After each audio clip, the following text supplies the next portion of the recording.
Bismillahirrahmanirrahim. Assalamualaikum warahmatullahi wabarakatuh. Innal hamdalillah wa syukurillah, salatu wassalamu ala Rasulillah wa ala alihi wa sahbihi wa mawalah. A'udzu billahi minasy syaithanir rajim. Bismillahirrahmanirrahim. Innal insana lafi khusr illa alladhina amanu wa 'amilus shalihat wa tawassaw bil haqq wa tawassaw bis sabr. Sadaqallahul azim. Bapak Ibu jemaah yang hormati, puji dan syukur sekali lagi kita sampaikan kehadirat Allah Subhanahu wa taala, di mana sampai malam kini alhamdulillah Allah selalu mencurahkan rahmat dan karunia-Nya kepada kita bersama. Dan jalih malam kini kita kembali diberikan rahmat hidup. Hidup adalah merupakan rahmat dan paling gadang. Makanya kita dituntut untuk selalu mensyukuri hidup. Baru jago lalok pagi, kita langsung baca doa, Alhamdulillahilladzi ahyana ba'dama amatana wa ilaihi nusyur. Segala puji bagi Allah yang kembali menghidupkan kami setelah kami mati. Hidup di situ adalah jago, bangun, kemudian mati di situ adalah tidur. Itu dibaca oleh karena memang ada orang lalok tidak ada jago oleh pailan soang. Lalu tarawih. Alhamdulillah nanawa alai bangun balik. Dengan masih diberikan oleh Allah kepada kita hidup, itu isyarat bahwa masih diberikan kesempatan. Kesempatan untuk apa? Untuk menambah amal ibadah. Karena hidupku adalah fastabihul khairat, balomba-lomba untuk membuat baik. Kan kita semua tahu pada akhirnya nanti ada timbangan. Makin baik timbangan kebaikan awak, itu makin besar peluang untuk beruntung untuk maju, serugo menunggu. Tapi kalau ringan timbangan kebaikan, barik lo timbang keburukan, itu tentu neraka nangka menunggu. Untuk bariknya timbang kebaikan awak, ibadah harus banyak. Ibadah ko perlu waktu. Makanya awak selalu berdoa panjang umur kan itu. Karena dengan panjang umur, waktu panjang untuk menambah ibadah. Di sekolah letaknya lalu tabangun balik. Alhamdulillah. Yakin kita di dalam masjid ini diberikan oleh Allah hidup, dan kemudian Allah masih berikan kemampuan untuk melangkah, ada keinginan, ada keringanan untuk membawa badan ke masjid. Kok adalah sesuatu yang sangat tinggi nilainya. Di sekolah makanya sangat tapi jika setiap guru mengaji awalnya mengajak kita untuk bersyukur dengan melafazkan kalimat Alhamdulillahirabbil alamin. Kemudian salawat yang salam itu sampaikan kepada Nabi kita Muhammad sallallahu alaihi wasallam. Allahumma shalli ala Muhammad wa ala alihi wa sahbihi ajmain. Bapak dan Ibu sekalian, kalau seandainya kita anggap Islam sebagai agama kita sebuah bola atau satu benda nan bule, lalu dibalah, maka sabalah banamu akidah, sabalah lay banamu syariah. Jadi agama itu adalah dua kap yang gadang, sakap yang namanya akidah, sakap yang namanya syariah. Akidah dengan bahasa lainnya iman atau keyakinan. Atau keyakinan. Ada bahasa agak ringan, kepercayaan. Atau boleh aja disabui hal-hal yang menyangkut dengan gaib. Hal-hal menyangkut dengan gaib. Oleh agama kita dia rukunnya bekuanam.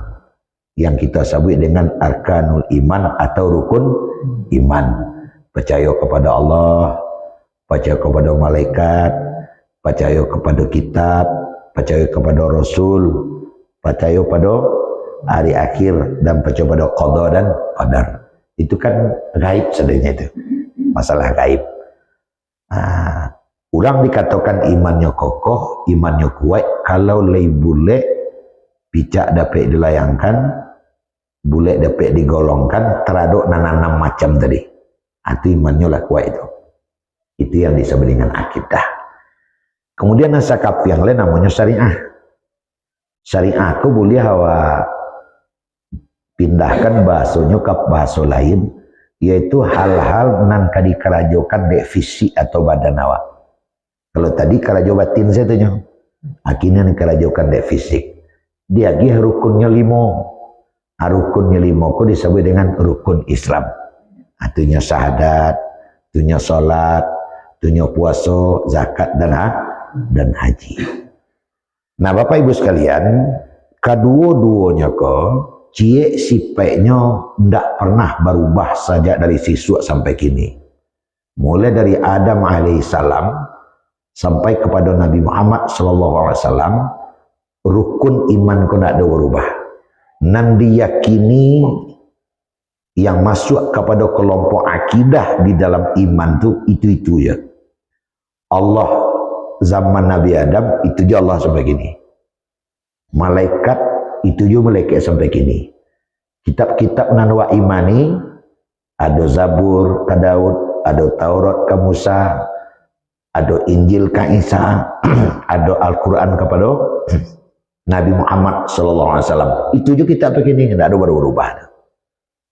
Nah, kemudian begitu pula kepada Rasulnya itu juga. Nah, 25 orang itu juga tidak ada tambah, tidak ada kurang. Juga ketambah leh, sebab Rasul terakhir itu Muhammad Khatamun Nabiyyin. Muhammad itu penutup segala Nabi itu juga. Termasuklah kajian tentang hari akhir, kiamat, pula di padang masa dan sebagainya. Beko ikut nang kawa ambil, nang kawa bahas beko itu juga sampai qada dan qadar. Tidak ada perubahan. Tapi kalau nasakap yang lain, yaitu syariah yang merupakan beban atau merupakan tugas nang kawa kerajokan dalam kehidupan sehari-hari, itu berbeda di setiap generasi umat. Pamonya ambil contoh cek solat, sembahyang. Sembahyang orang zaman Nabi Ibrahim tidak sama jawab dah.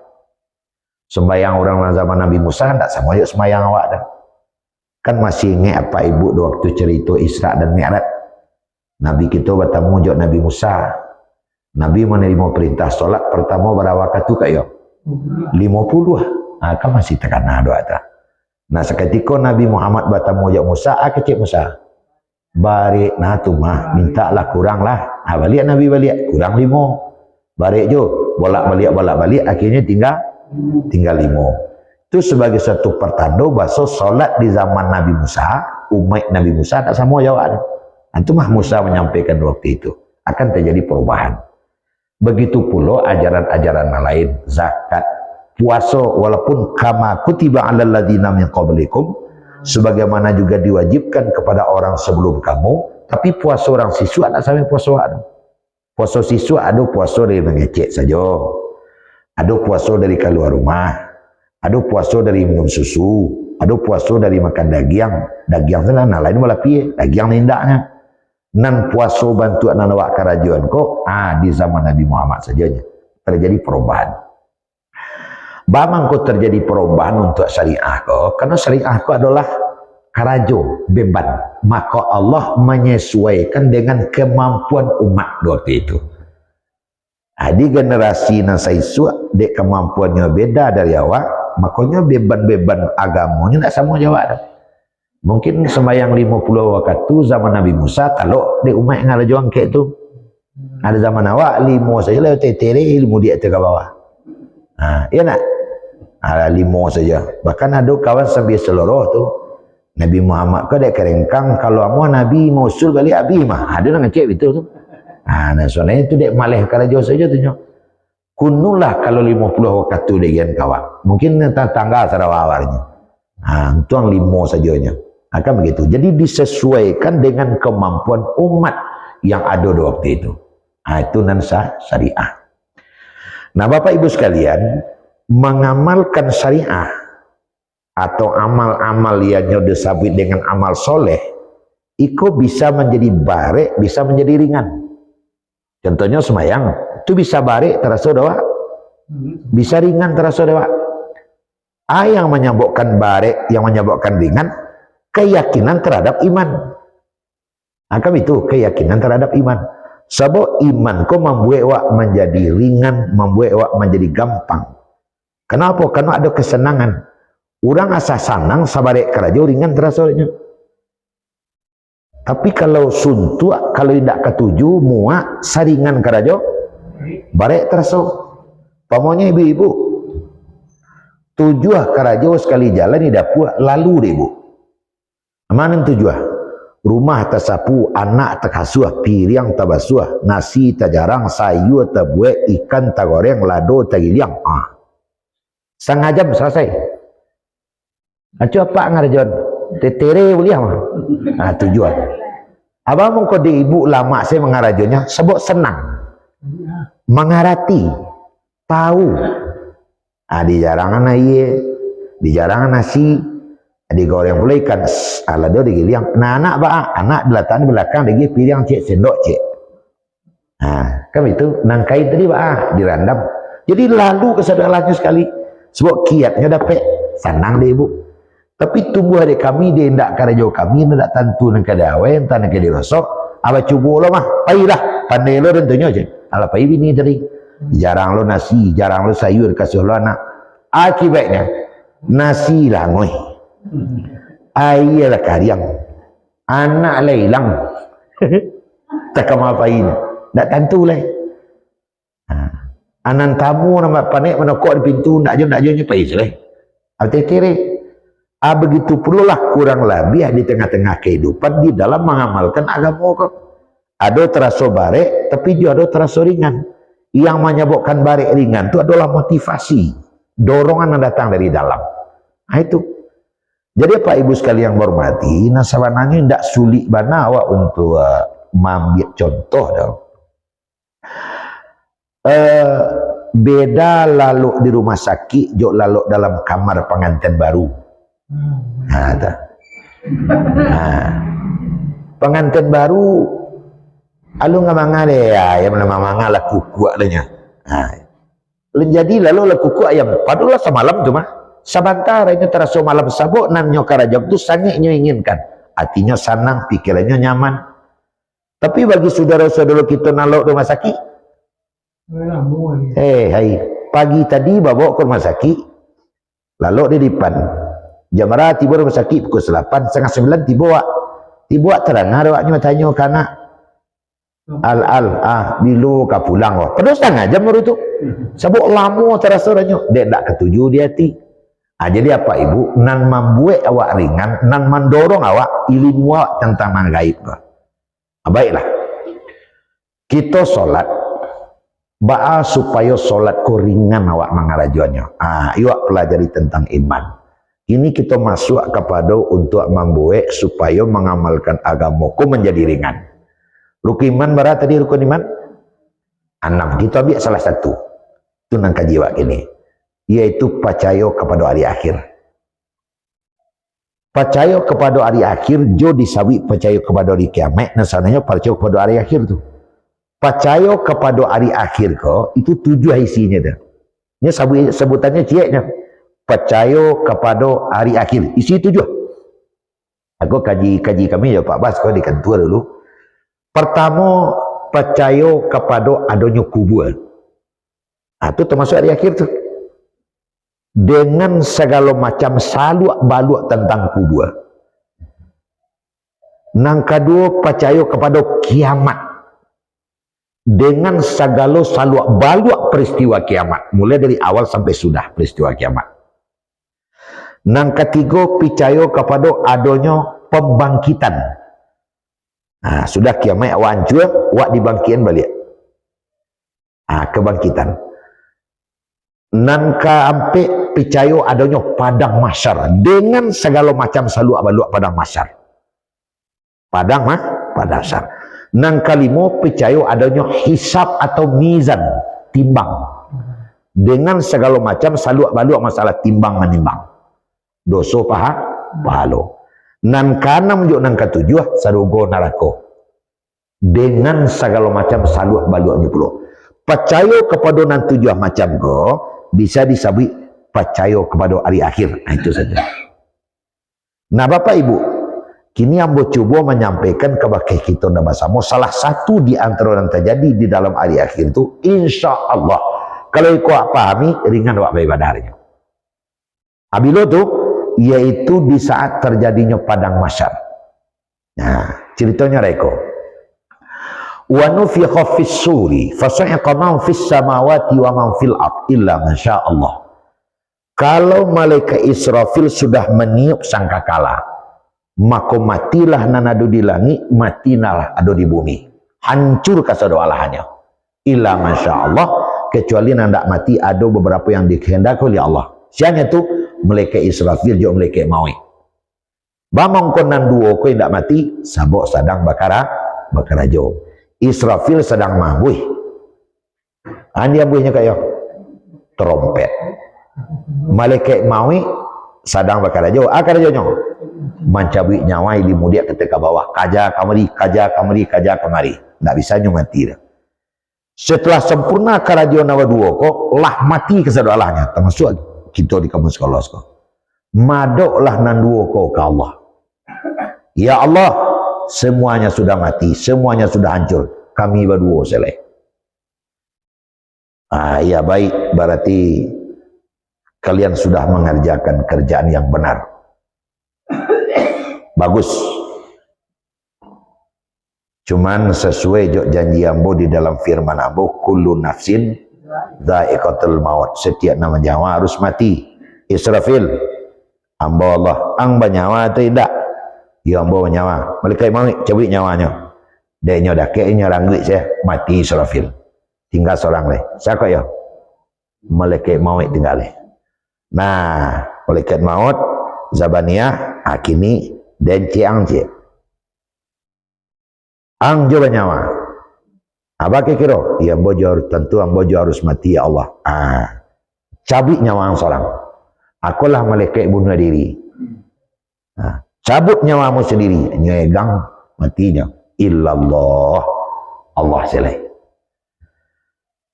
Baralamonya Allah saja, sedangkan alilah hancur.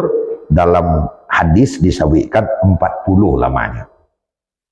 Ampe puluh ko tahunkah, minggu ko, bulankah, abadkah, tak ada kabar. Dan itu tak perlu doa ada.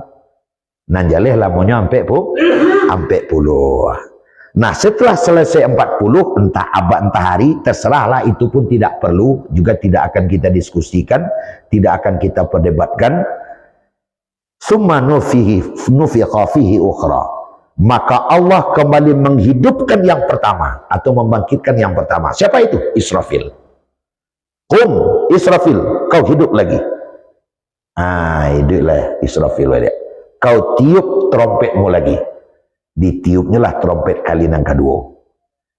Fa'idhahum qiyam, maka seketika trompet ditiup kali yang kedua, seluruh nan sudah hancur tadi kembali bangkit, kembali hidup. Cuman seketik nang disampaikan di siko, yang kembali hidup itu hanya al-aqilun, yang berakal saja. Ada 3 makhluk. Siapa itu? Manusia, jin, malaikat. Aku senang hidupnya. Jadi ayam bo iti bo kelinci bo kucing mo manyo. Dak duit lah. Dak duit lah. Bantu jadi korban selapan ikuan saji ke sekolah ke batangko mak hidupnya lihat dak leh. Dak leh. Hidup itunya al-aqilun. Anas manusia, jin wal malaikah dan malaikat. Bamang konan 3 ko saja nan diduitkan sebab yang hajat, yang berkepentingan untuk hidup di waktu itu hanya yang 3 ini. Karena kok kepentingannya ujungnya adalah timbang dosa pahala. Ayam tak ada dosa pahala, kambing tak ada dosa pahala, itiak tak ada dosa pahala, tak ada gunanya diduitkan dah. Tapi kalau yang 3 ini berkaitan dengan itu, malaikat kan jadi saksi, jin setan kan ditimbang, dia tuh akan dipuluh masuk neraka tuh, apalagi manusia. Jadi nanti pokoknya Fa'idah mungkin, maka seluruh kita akan dibangkitkan waktu itu. Nah Bapak Ibu sekalian, banyak sebenarnya kabar-kabar gaib yang disampaikan oleh Nabi dalam berbagai kaulnya, akwalnya. Satu di antaranya waktu itu dikabarkan oleh Nabi kepada kita dibangkitkan oleh Allah di waktu itu sudah mulai sesuai dengan tindak dan tanduk kita di atas dunia dulu. Sehingga ada yang dibangkitkan dalam tubuh manusia tapi kepala kucing. Ada yang dibangkitkan dalam tubuh manusia kepala manci. Ada yang dibangkitkan dalam tubuh manusia kepala kundiak. Lalu ditanya kepada sahabat, bantu Rasul, kepala-kepala orang nama macam bantu itu adalah menggambarkan itu kerajaan di dunia dulu.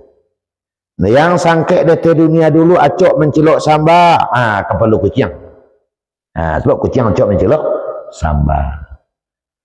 Yang di dunia dulu kerajaannya banyak menggirik-girik orang terseruak, manci, kepala manci. Yang di dunia dulu tidak pernah tunduk sujud kepada Allah, kepala kundiak, sebab kundiak tidak pernah sujud. Nah itu, jadi dibangkitkan. Tetapi ada sekelompok yang dibangkitkan dalam keadaan bersih. Tahta zolya arsh, dia berada di dalam lindungan Allah, fi zillihi, di dalam lindungannya. Itu orang-orang mukmin tuh. Mudah-mudahan kita masuk ke kelompok yang seperti ini. Amin ya rabbal alamin. Nah Bapak Ibu, lokus nang kambo sampaikan kini menjelang sama suat. Di waktu kita menunggu faidahum qiyam, mereka di waktu itu berdiri yang zurud dan menunggu. Ana ditunggu timbangan. Maka yakhruju minan nar, keluarlah dari neraka makhluk besar. Aku nak kawak kaji gini. Nanti itu keluar dari neraka makhluk yang sangat besar. Al-Aqrab. Namanya Huresh. Nama makhluk itu Huresh. Kal-Aqrab. Huresh itu seperti akrab. Akrab itu kalajengking. Tapi gadangnya bukan main. Sehingga panjangnya barat timur, lebarnya utara selatan. Kan sulit wa membayangkan tuh. Gadang. Nyo melelo parit kada ke wak rami itu. Sehingga takwi terkaji ulang lainnya. Hures. Nah Bapak Ibu, di saat suhures ko makhluk besar yang seperti itu lalu ke wakil kita nama sama-sama, tarangalah wak malaikat bertanya, ya Hures, hai Hures, aina tazhab, kamang kapai kau? Dijawab dek makhluk kau, ambo kini lalu kemari mencari 5 macam manusia. Nah, mencari 5 macam manusia. Siapa itu yang 5 macam manusia yang kau cari wahai Hures? Nan pertama nan bo cari adalah tarikus shalah, orang nanacok meninggal sembahyang. Itu dicari. Yang kedua nan ambo cari adalah tarikus zakah, orang nan enggan membayar zakat dan pilih bersedekah. Itu yang kedua. Yang ketiga nan ambo cari adalah uququl walidain, orang yang selalu deraka kepada ayah dan ibu. Nang kampe nang kambo cari mudminul khamr, orang yang selalu meminum minuman kareh, berlangganan minuman keras. Dan nang kalimo nang kambo cari adalah hum yatakallamuna fil masjid syu'un dunia, orang yang mengecek dalam masjid tapi keceknya masalah dunia saya. Macam 5 macam kau nak cari. Abaka tu. Kalau kau sudah dapat yang 5 macam itu, nanti ures kau pangan dan gigi dan makan sehingga masuk parit dan mako beko kalau lah cukui kalau lah masuk ke dalam parit dia sadonyo sama-sama maham buah joden masuk ke dalam neraka. Aku Pak dan Ibu. Siapa yang pertama nih cari tadi itu? Yang meninggalkan sholat. Nah Bapak Ibu sekalian, yo nomor 1 nampaknya sholat ke? yang meninggalkan sholat itu dulu. Nah, jadi kalau di dalam ilmu dari sisi lain, as-salatu imaduddin, sholat itu adalah tiang agama. Iko bananan identitas awak sholat ke mana? Sholat ke mana? Kan tadi mau menyebut iman tu lah. Nah, Bapak Ibu sekalian, supaya jalan tarang nang kadituri jaleh nan kejari nampak, maka perlulah terang. Ini orang sasek ko kan dek kalam. Orang sasek ko dek kalam. Karena dek kalam kadang barang orang tabi adanya. Kadang rumah orang panjir adanya. Bagus itu sasek, bagus sasek kalam. Oleh karena itu perlulah cahaya. Untuk menumbuhkan cahaya itu solat. Jadi solat itu menjadi api untuk iman. Makanya orang nandak solat, iman itu pudua. Imannya itu padam. Karena iman padam kalam negari. Mengecek nang kalama adanya saja. Akarajo lama adanya saja mempabuat. Jadi apa ibu sekalian? Ada di dalam sebuah buku judulnya Ruhus Shalah. Roh Salat. Judulnya Roh Salat. Dan mengarangnya Pak Latif Rusdi, orang Aceh, tapi sekolahnya di Bramanjang dulu, di Tawalib. Dia mengecekkan waktu itu, ketika kita sholat, maka api iman menyala. Umpamanya kita ambil contoh sholat subuh. Ketika kita sholat subuh, api iman itu menyala. Ketika api iman itu menyala, kita keluar dari masjid sehingga terang. Kok api kok makin lama makin kurang kok. Api kok makin lama makin kurang. Hampir zohor tinggal seketik api lain. Hampir padam, awak sholat zohor nyalo api balik. Nyalo balik. Sebab lawak cas lo di zohor. Nah semacam cas lah tibanya tuh. Setelah sholat zohor, awak pakai lo balik. Makin melangkah makin kurang lo apinya, makin langkah makin kurang lo apinya. Pas ke masuk asar tinggal seketik api lain. Awak sholat asar, awak cas lo balik. Nyalo lo nya balik. Awak pakai lo menjelang maghrib tiba. Pas maghrib ke masuk seketik lo api lain. Sholat maghrib awak nyalo lo nya balik. Adik-adik lah kak sajo murah padamnya. Makanya sebentar sudah itu lo padam api lain. Sholat isya lo balik. Nah setelah kita sholat isya, nyalo lo nya balik. Beko awak lalok. Awak istirahat. Subuh awak iduk lo api je sholat subuh balik. Kira-kira pemahamannya model itu. Nah, cobalah Bapak Ibu bayangkan, dapat awak membayang tu Pak. Sedangkan talek saja solat awak seketik bisa padam api kau. Kunun lay kalau tidak solat, tentu padam api kau. Nah, kalaulah padam api kau payah mapuannya. Nah, menyalainya balik payah.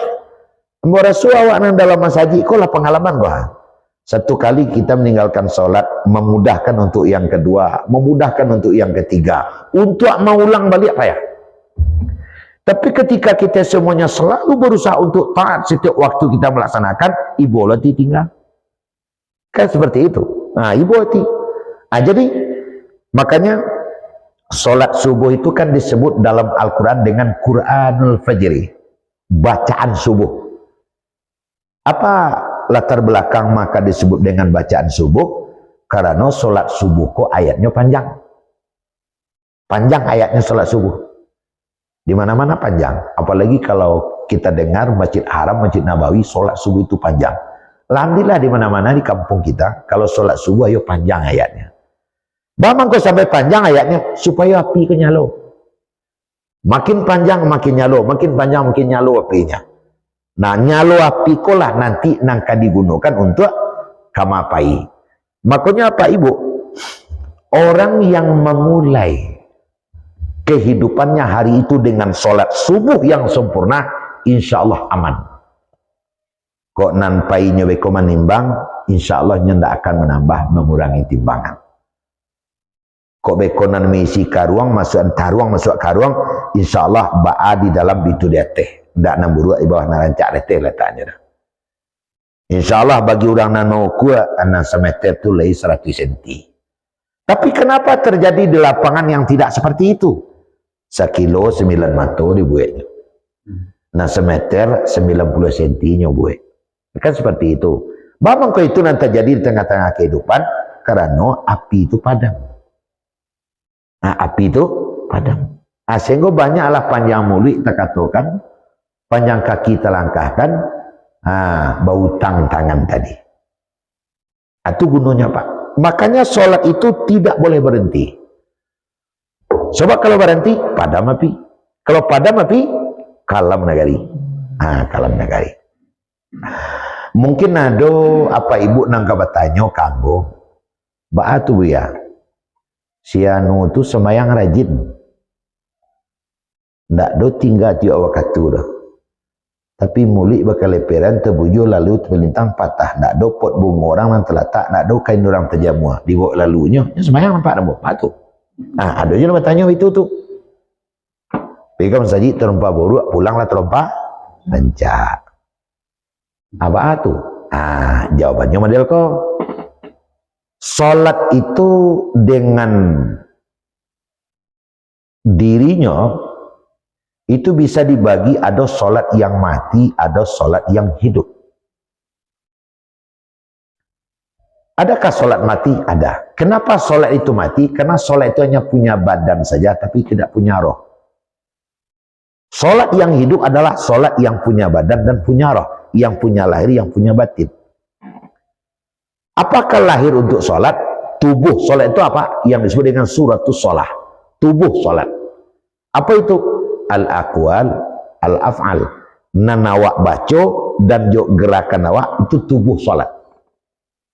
Jadi Allahu Akbar, wajahtu wajhi, alhamdulillah rabbil alamin, subhana rabbiyal a'la, subhana rabbiyal azim. Itu adalah tubuh salat. Rukuknya, sujudnya. Itu tubuh itu. Sempurnakan tubuhnya kau supaya sehat. Sempurnakan baca Fatihahnya, sempurnakan baca iftitahnya, sempurnakan baca ayatnya, sempurnakan rukuknya. Jadi rukuk jam itu saja, sempurnakan rukuknya, sempurnakan bacaan rukuknya, sempurnakan semuanya. La sempurna itu Allah. Ingat, salat juga punya roh. Apakah roh salat? Roh salat adalah khusyuk dan ikhlas. Itu roh salat itu. La sempurna bacaannya, la sempurna gerakannya. Tanya tuh ikhlasnya ndak ada. Khusyuknya ndak ada. Akibatnya salat tadi menjadi mayat. Kalau salat menjadi mayat, salat tidak bisa bekerja. Oleh karena salat tidak bisa bekerja, sehingga sembahyang ya lo mencilok ya lo.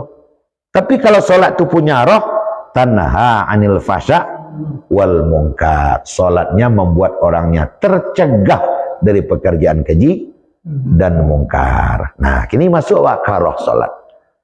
Pertama, roh salat itu adalah ikhlas. Banan ikhlas lillahi ta'ala.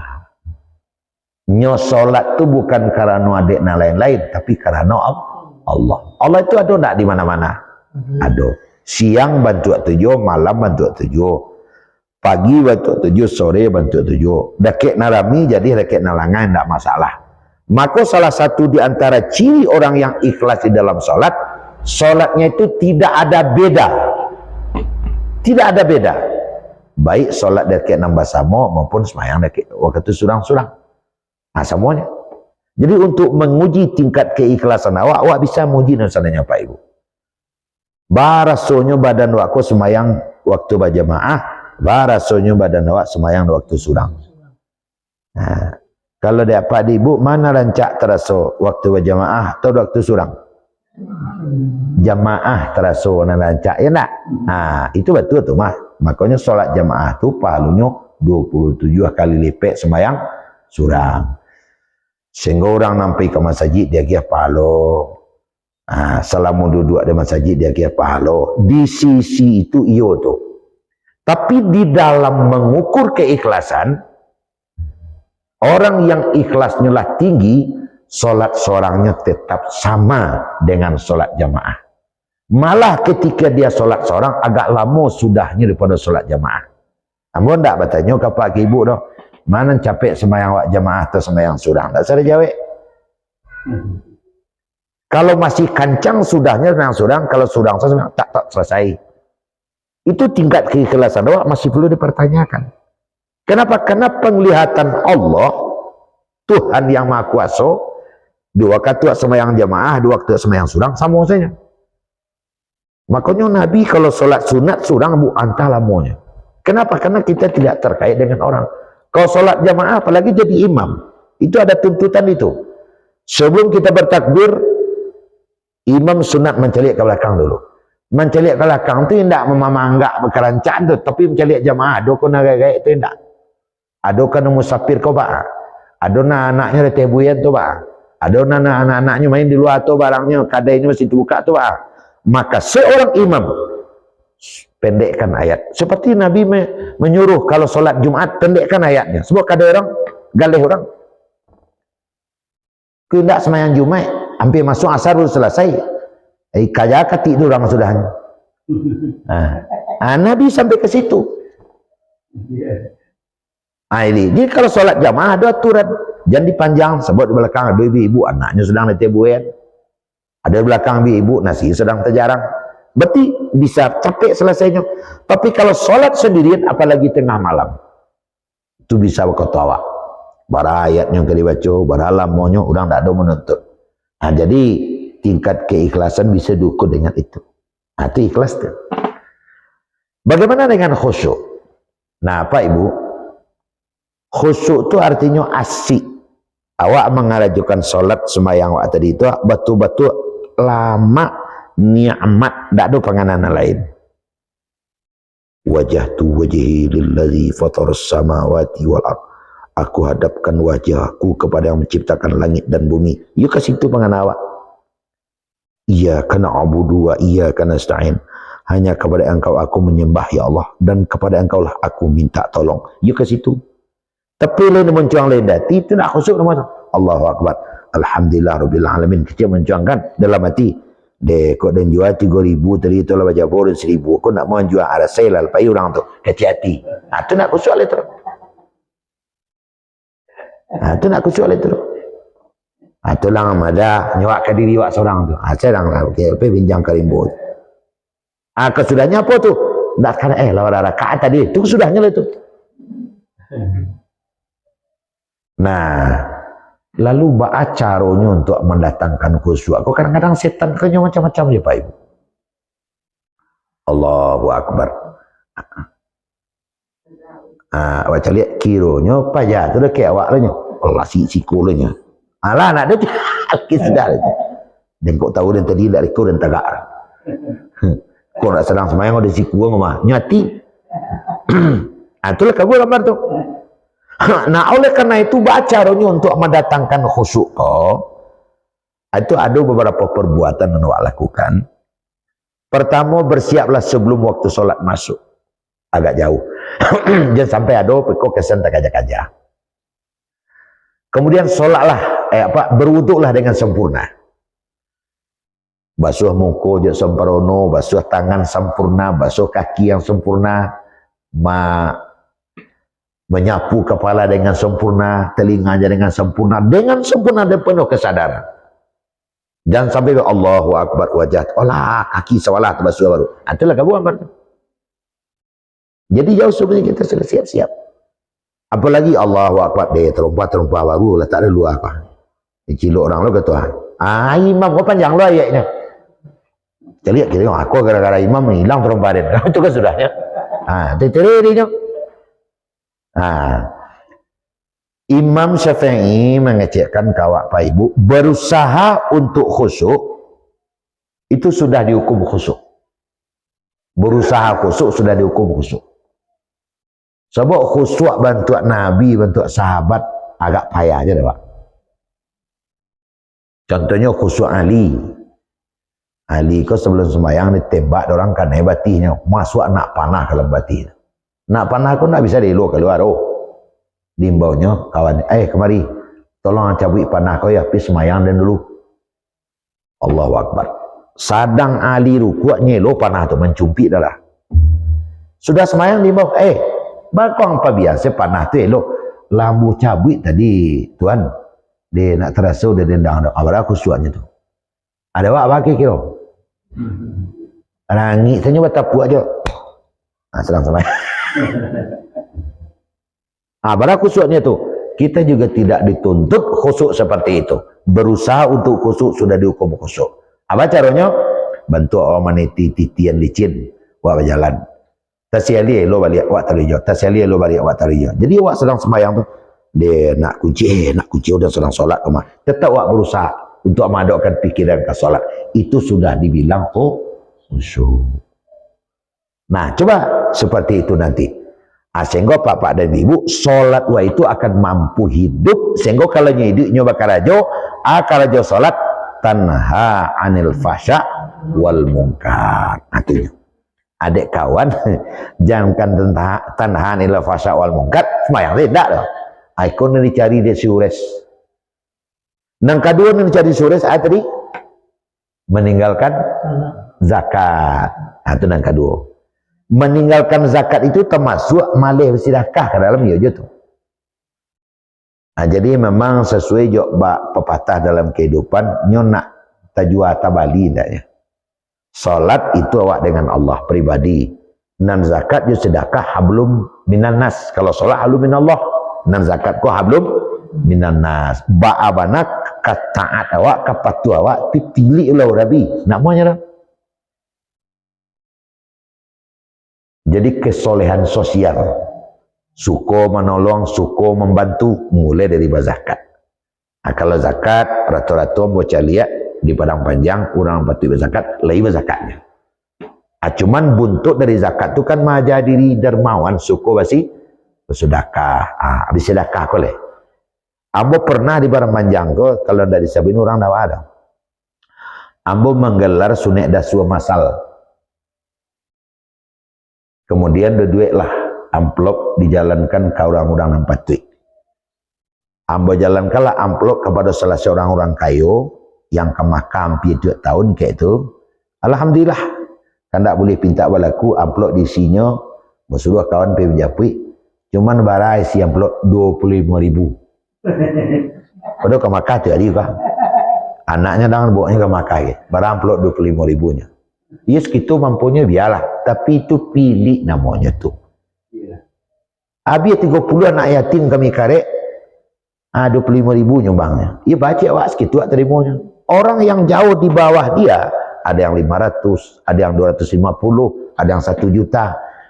Nang kurapai ko 25.000. Pada 3 bulan lalu ni Haji itu bertiga orang anak. Kenapa itu yang dilakukannya? Yang itu tu sipek kedermawanannya. Aku sasaran syures bapak. Sasaran si syures. Bapak Ibu sekalian, Nabi ditanya oleh para sahabat, aku amalan yang paling rancak Rasul. Ada 3. Pertama birrul walidain, berbuat baik kepada ibu bapak. Yang kedua salatul lail, salat malam. Yang ketiga it'amul ja'i', magiah makan orang lapar. Aku silakan. Orang yang suka bersedekah hidupnya berkah. Makanya mengaji jalan ke tidiang tadi yo tu mah, berapa jalan tarik tidiang tu. Tu kalau dapat. Kalau nak bawa piti mah awak masuk ke tidiang. Karena bersedekah itu adalah panji-panji kehidupan umat Islam. Apabila di satu komunitas masyarakat semuanya adalah dermawan, masyarakatnya aman dan tenteram. Tapi kalaulah pilih grup nih di sini, cakap murah. Akan seperti itu. Karena ada orang yang sangat pilihnya. Pilihnya lah rabi. Biasanya orang pilih itu tamak tuh. Tapi kalau orang dermawan, dia akan dermawan dengan segalanya. Ambillah. Nya tiba baralek berdua cik lah tua cik gadih. Nang gadih ambil nasi dulu. Rupanya sambal ko 2 potong leh. Pau cik, sayok cik. Nang gadih ko orang dermawan, ambil leh bos sayok ko mak. Bawa gigi mulai kuih baru ambil pau ko dia mak. Itu. Tapi kalau orang pilih dan ambil pau ko dia katinya lah mak tu. Tu cik. Cik saya sayok ko dia mak. Gitu. Seperti waktu ke Padang naik bus kota. Kan kita duduk itu naik orang tua, juga anak-anak muda yang dermawan. Mak silakan duduk, maknya tagak leh. Tapi kalau nya pilih kita naik sama orang kayak keke orang kayak tu, nya cak lalu.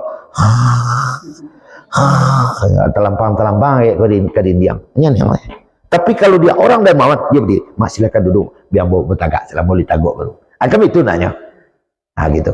Orang dermawan disenangi oleh siapa saja. Orang pilih, jangka di akhirat, dan di dunia sakit itu orang. Sakit itu orang. Itu yang kedua yang dicari dek si Hures. Yang ketiga dicari si Hures, tadi itu, uququl walidain, yang durhaka kepada ibu dan bapa. Seketiklah bersampaikan kepada ibu, jangankan durhaka secara langsung, itu kalau acuk guru awak mengaji itu. Ini naniko salah bersampaikan kepada awak, bawa tulis ketik ada seorang sahabat ya,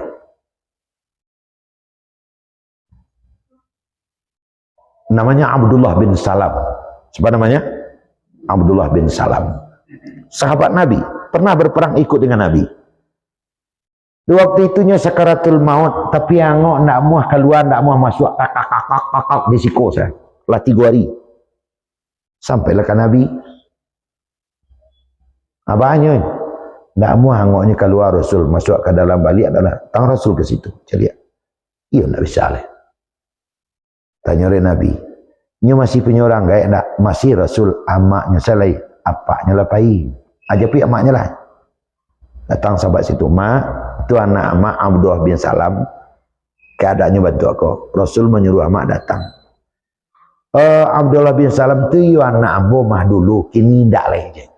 Bangku itu mak, yu kini ndak leh. Fadiah je siko baru aja. Baliklah menamai Rasul orang tu balik. Sampai cerita kok, oh begitu. Akhirnya begitu sampai kayaknya balik ambo meminta dia datang kemari, perintah Rasul. Itu lagi kira. Mak Rasul nama meminta mak datang. Kalau Rasul jadilah. Tapi kalau di Abdullah bin Salam dah datang dia aja. Sampailah dekat Rasul. Mak, iko anak mak, jawab bentuk tadi. Dulu ya Rasul ini ndak leceh. Berarti dia pernah durhaka kepada ibu. Iya. Ndak mau ibu memaafkan ndak. Kalau ibu ndak mau memaafkan, nya kematiannya kok. Makanya beko dibakar dalam kubur. Nya sahabat ambo je Nabi itu. Kalau ama indak mau memaafkan, abilah mau bakar kini, tolong kore api lah. Je Nabi itu. Nabi empat tak hidup. Dijawablah dek amak kau. Dek kalau kau dipanggang di muka ambo, nya biarlah ambo maafkan saja. Lapih nyawanya keluar sekali. Mati. Coba bayang. Lapih nyawa keluar sekali. Dimandikan, dikapani, disolatkan, dikuburkan. Selesai semuanya, ibu dipanggil oleh Nabi. Ibu, ceritakan ke kami, abana kedurhakaan yang pernah diceritakannya, yang pernah dilakukannya ke ibu. Biko Rasulullah. 7 bulan ini tidak datang-datang mencari ambo. Datanglah kerinduan ambo nak basuh je. Pergilah ambo ke rumahnya. Muansu-ansu lah bertungkek-tungkek ke rumahnya. Baru siambo mainjak janjangnya kan naik ke rumah di usia bodek bininya. Di usia bodek bininya, nyo tahu bahasa bininya mau siambo nyo anyang saya. Itunya Pak. Itu salahnya. Apole nan manyai orang gaya. Coba bayangkan. Apa tuh si Hures mencari? Dia buang saudaraku. Itu nangka kepada tadi itu nangka nangka sampai mode minul khamri, orang yang selalu meminum minuman keras, minuman kareh. Alhamdulillah awak kali indak dah. Tapi kajiannya kau nampak yang berbahaya Pak. Orang yang meminum minuman keras di dalam hidup, setiba di akhirat beko diambil dari Hures, dibawa melompat masuk ke dalam neraka. Setiba di dalam neraka, saqahullahu nahral ghutah, diminumkanlah kayaknya sungai nanah. Nanah dibitung ke muncung itu. Sungai nanah apa? Ia jadi min fururi zaniyat, nanah nang keluar dari farak perempuan berzina. Yu'zi ahlan nars min natni rihihi, membuat sangsara penduduk neraka dek bau busuknya nanah tadi. Itu diminum kawak. Ikut orang yang datang dunia meminum minuman keras. Aku cari dia Hures. Terakhir apa tadi? Orang yang yatakallamuna fil masjid syu'unad dunia, mengecek dalam masjid pi masalah dunia saya. Ini dalam masjid cek pi masalah dunia saya, mengalih lah masalah ikolah layar tancap lah selama pi ngecek dalam masjid, tidak ada masalah agama isti'alah jo. Orang ini juga akan dicari oleh ures. Dalam masjid apa saja boleh diperbicarakan asalkan takai jo kamu. Baca Quran, beribadah, bermusyarah, banang kelok dan kerancak kampung awak. Boleh dibaca orang masjid, salah. Boleh. Tapi jangan hanya membicarakan masalah dunia saja. Apa saja boleh, tapi jangan sampai tidak dibawa membaca masalah agama. Itulah Pak Ibu. Tuntuang awak nan berada dalam masjid kini, termasuk orang nan tidak dicari dek makhluk hures konanya. Amin ya rabbal alamin.